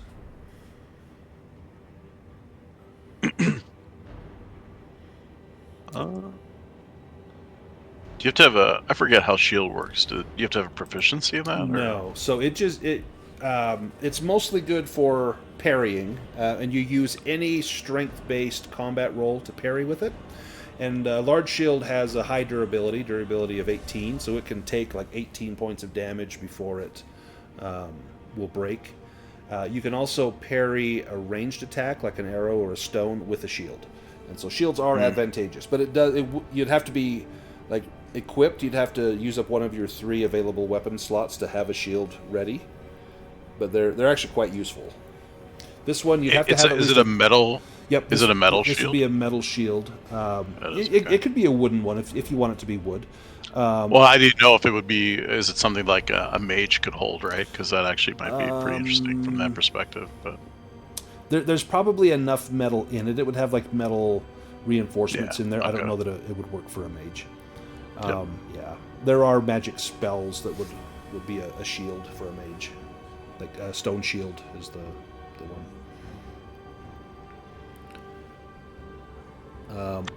I've listed it. So I created a page called Party Loot in the ship. Of course cargo. you did. Thank you. So it's all in there, so we can figure it out later if we have to. Excellent. Let's. The journey back will be uneventful, so we can just kind of Indiana Jones redline back to Flaxhold. You can all do a full rest, recover from all your wounds, all your conditions. Just kind of read the when you return. Let's see.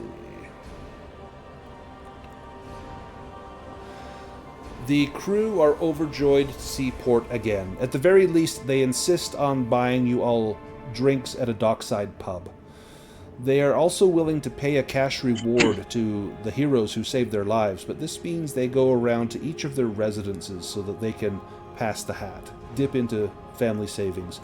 Obliging everyone, this takes about a day, given that most of them live near the docks and close to each other. The sailors are humble fellows and can offer no more than 30 silver piece each, despite the fullness of their gratitude. The first mate can spare 25 gold, and the captain gladly promises you a pearl, and he produces this when he returns to the tavern. This pearl is worth 150 gold, and he spins an elaborate yarn about how he received it as a gift from a comely merfolk lass whom he met on a distant shore. Let me add that pearl to the chat, and you can throw that into the party loot. There's the pearl.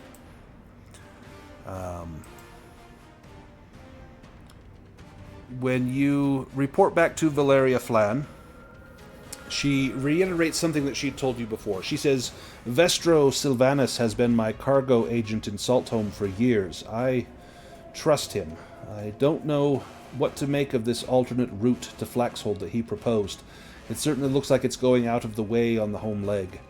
I haven't heard anything about pirates around here, at least nothing out of the ordinary, but then Vestro has sources of information that I don't have.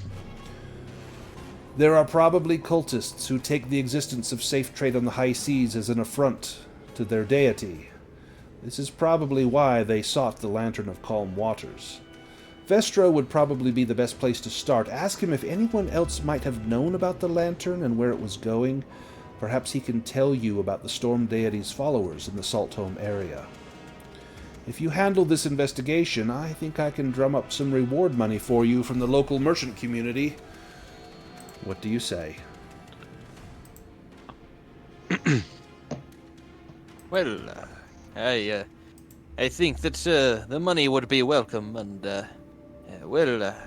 I do like the idea of heading out and seeing an end to this scourge here. So I'd definitely be up to helping you, though the decision for my crew is still up to them, of course.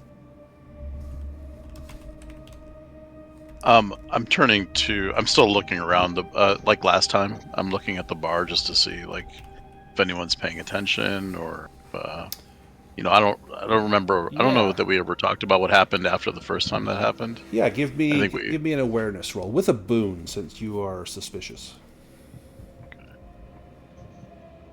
Awareness with a boon.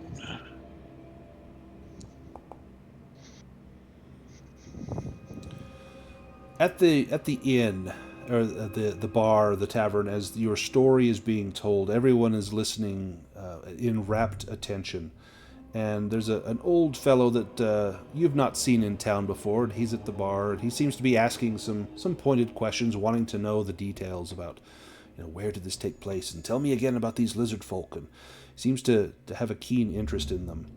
And as you're telling the tale, he goes out to have a piss outside and never comes back.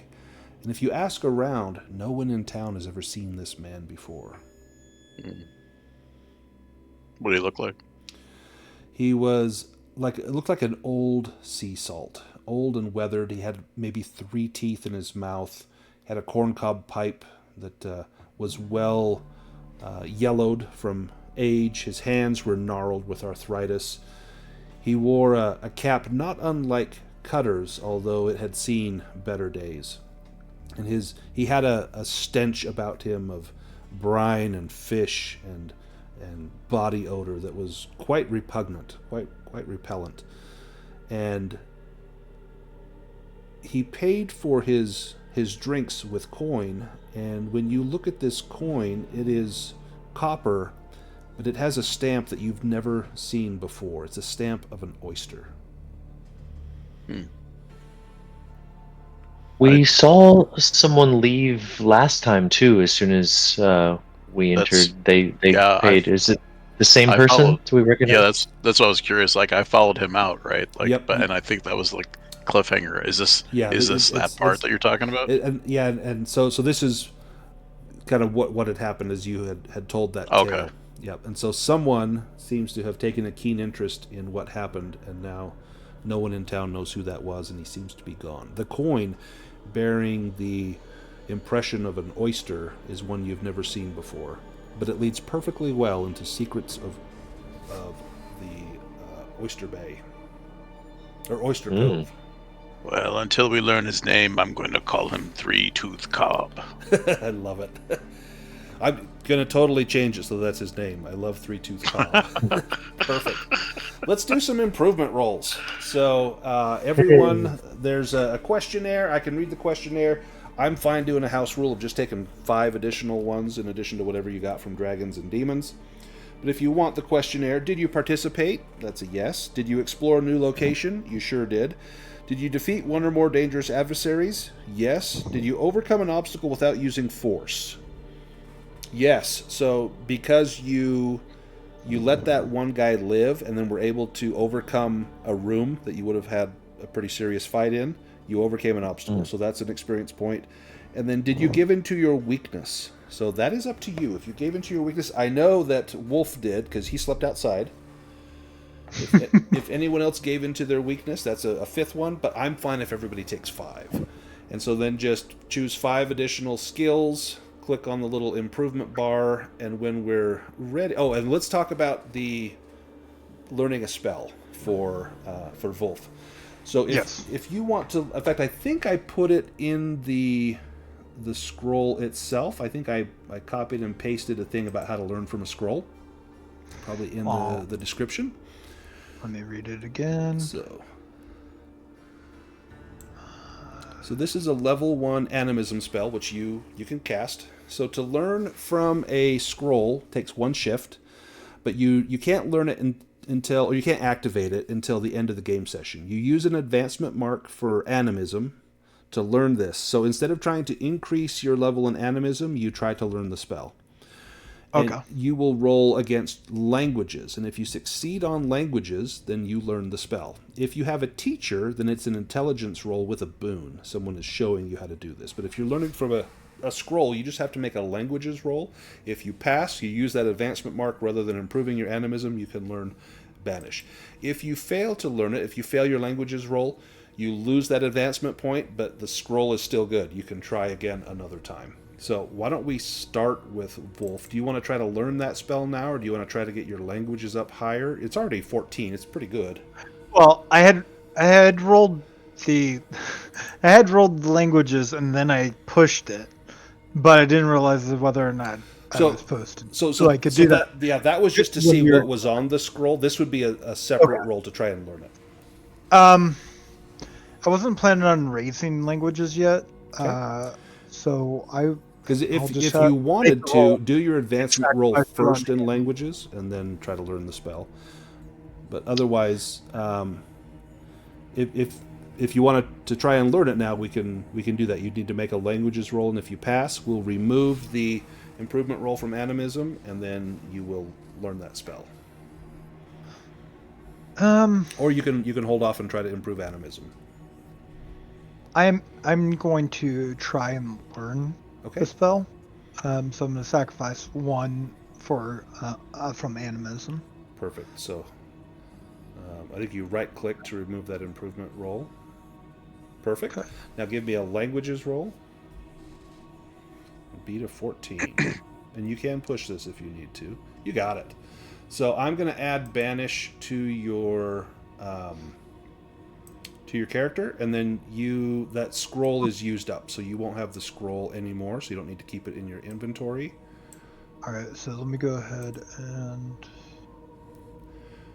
How do I remove it? The little garbage can should There. let you remove it. And then if I go to your list of spells, now Banish shows up. And there's a little checkbox next to rank. It says P. It's if you prepared the spell. If you're using that HUD on the bottom left of the screen, that will make them show up under your spells. It'll make it just easier if you're using the HUD. So I'm going to check those so that those are prepared. Okay. So you now have Banish, which is awesome against undead and demons. And then if you want to choose 4 additional... so you got a dragon on animism. So you can choose 5 additional skills. It just can't be animism to try to improve. And then we can do those improvement rolls now if you're ready. If you know what 5 you want to take. Yep. Just select all 5, and then we'll go ahead and click on them and roll them. Hey, Brandon, how much did you say the pearl was? The pearl was... Let me look. Pearl was... I believe it was 100. Yeah, 150. Oh, 150. 150. Okay.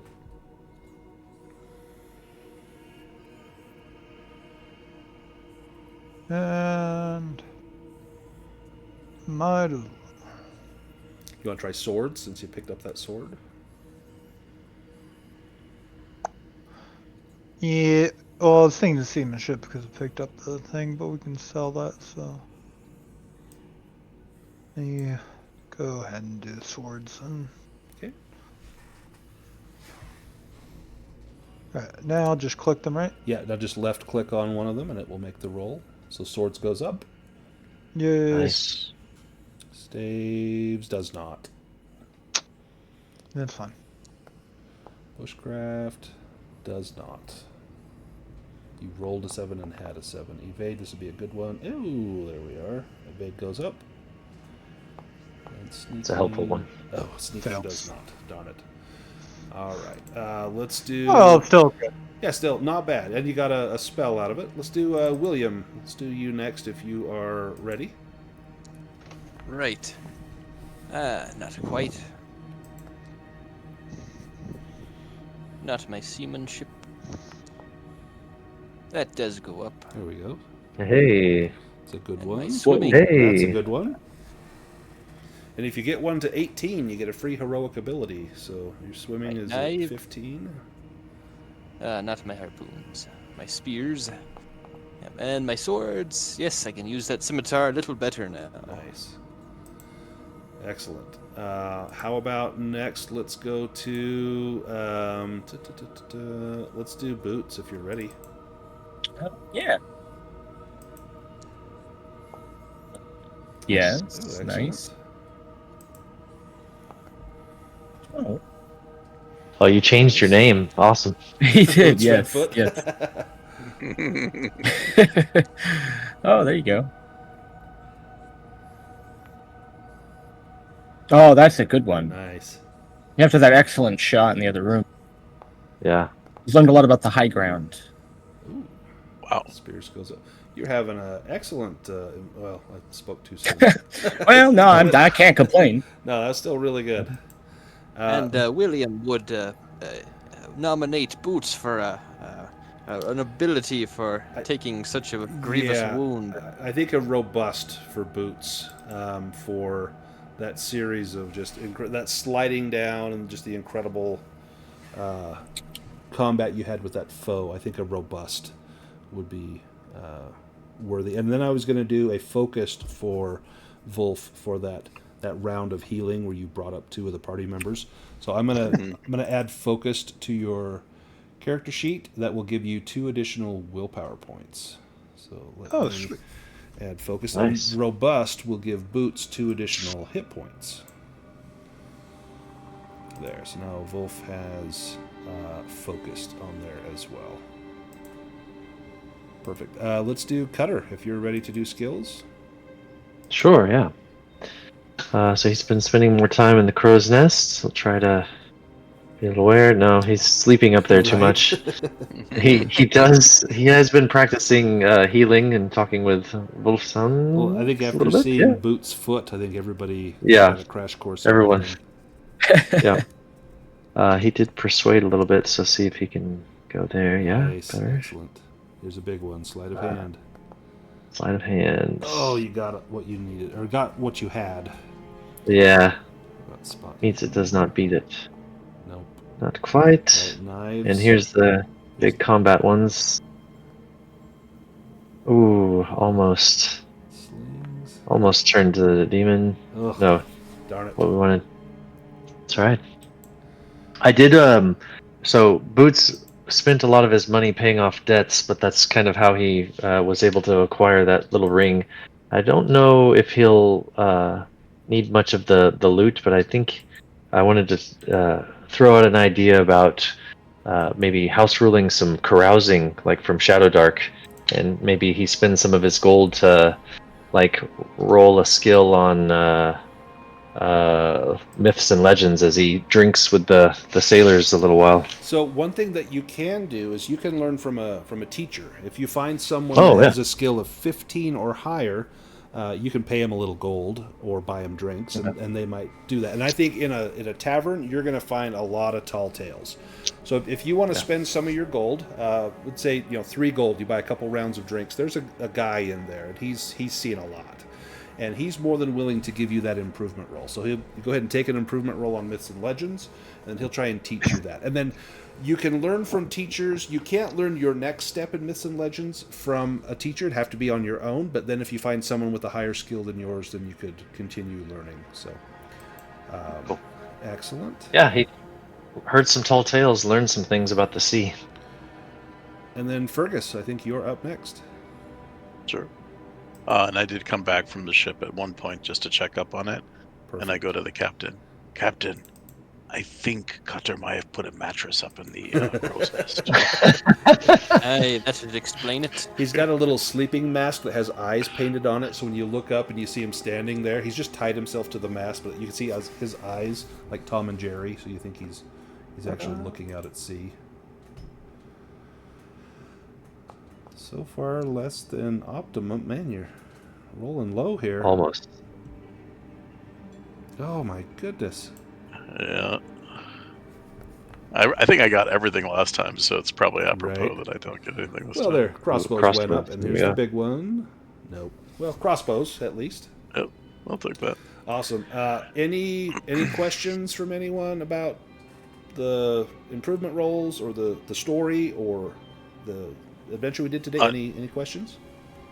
Oh, the adventure's great. I Yeah. I did want to ask the group though. Are we selling the shark tooth sword?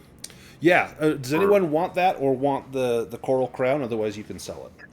I went ahead and took or put both on my inventory. If we want to sell the coral crown, we can. My If only you plan on thought, using it, if you well, think the you'll whole use it. thing is I have shit in seamanship, and it gives a boon to that. Right. Oh, okay. And then it gives banes to things I already have absolutely nothing in. So the only benefit for me having it is that the description says that spirits, which animism works Mhm. with, Mm, may yeah. favor or not like you. That's literally the only benefit. Otherwise, it's 300 gold if we want to split it. Now, would Yeah, I think William benefit from it? Because he does have a high seamanship, and he's got Right. really poor persuasion and bluffing. His first mate can do the talking. Although William does already have his pipe that gives him a boon on On seamanship. seamanship, yeah, and with no penalties. Right. So that's why I had suggested it to Boots, because I assumed they had hired one, and yeah. So I think the best option here, unless somehow in Oyster Cove I'm going to summon a giant spirit to assist us. And that is William's weakness, is that he's gullible, and he's kind of convinced himself that it might be cursed treasure, so he doesn't really want to have So anything to do William with it. definitely Let's go played ahead his part it. weakness when you found that piece of driftwood. That was perfect. So, Yep. So how much is the shark tooth sword worth then? If no one's taking it, or are you taking it? Well, I grabbed it because Okay. it was for mage, but I don't have anything for swords, so it may not benefit me in comparison to someone else. so In a The pinch. value is 80 gold. Not, what's it? Oh, 80. There it is. Yep, 80. Yeah, but it's in a pinch though. I mean, if you wanted to have it just in case you need it, right? Yeah. It's not. Yeah. I don't think it's a bad idea. And then those tridents, there were 2 master-worked tridents that were 50 gold each. Did anybody want one of the tridents? I'm not particularly good with tridents, unlike Kip or Kif. I mean, so. William has high spears. Would you want a trident instead of that short spear? He might carry one with him just in case. Can always throw it if needs be. Yep. I can put that on your sheet. So then we would have 1 trident left over, which is 50 gold, if we want to sell that. Sounds good.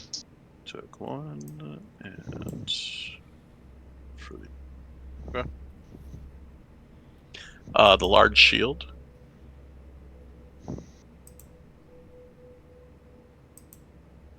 Anybody taking that one or? Nope. All right, so we can sell that one too. Poison And dagger. That's probably good for you, right, Cutter? Well, I think Brandon said that we didn't find that one. Yeah, and we it's- didn't. We didn't find the rat or the poison dagger. Oh, sorry about that. Yeah. The large shield is worth 12 gold if we were to sell it. Okay. And then Yeah, I'm not sure. The poison dagger is maybe only a downside, right? Like Yeah, there's it's like you stick your hand in a a sack and there's a dagger that you poke yourself on. Oh, okay, gotcha. Broadsword and scimitar are the last 2 things I had on the list William here. took the scimitar. You did? Okay. I don't think anyone took the broadsword. Let me see how much a broadsword is worth. Broadsword is 12 gold. 12 gold. Okay. So let's add that up real quick and just divvy out the gold. And the next night that everyone spends on the ship, you find William cuddled with his little piece of driftwood that he's now quite fond of, thinking it's a great boon. Cutter will mention to Wolfson, I'm not sure about this driftwood. It seems a little odd. Yeah, just try and take it from William now, though. Throw you overboard. Just float along with it. So it's 142 gold each. Nice. And it is 75 divided by 5. It's 15 silver each. And then if someone wants 2 copper, they can throw 2 copper in there. What was the gold? The 142. Yeah, I think so. I think I said 142 each? Okay.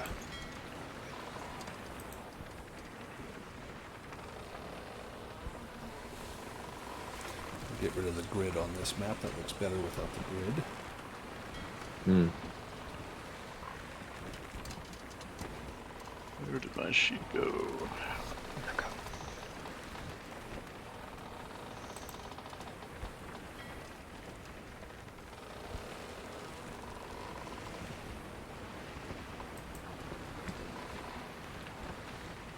Awesome.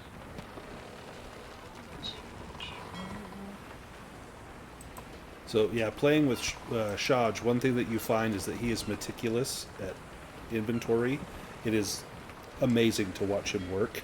Like last time I opened up during a campaign, like we have a spreadsheet of like all the stuff we found and like where we found it. Like it was awesome. And here I'm looking at the party loot, Lizard Foyer, Lizard Torture Hall. Like this is fantastic. So yeah, I love it. Great. Awesome. Well, I'm going to go ahead and stop the recording, and I'll get this posted tonight. Thanks everybody for playing. That was an absolute blast. I think my favorite part was kind of at the beginning, like sailing on the ship, and a lot of the role playing at the start was just so good. And then that last combat, man, that was gritty. And poor Boots losing his toes, like rest in peace, Boots' foot. That's just going to be awesome. I'll get this posted ASAP, and then we've got our next game, The Secret of Oyster Cove, coming up, not for like a month, but hopefully we can pick up the action right where we left off and find out what's going on with Vestro, so it should be fun.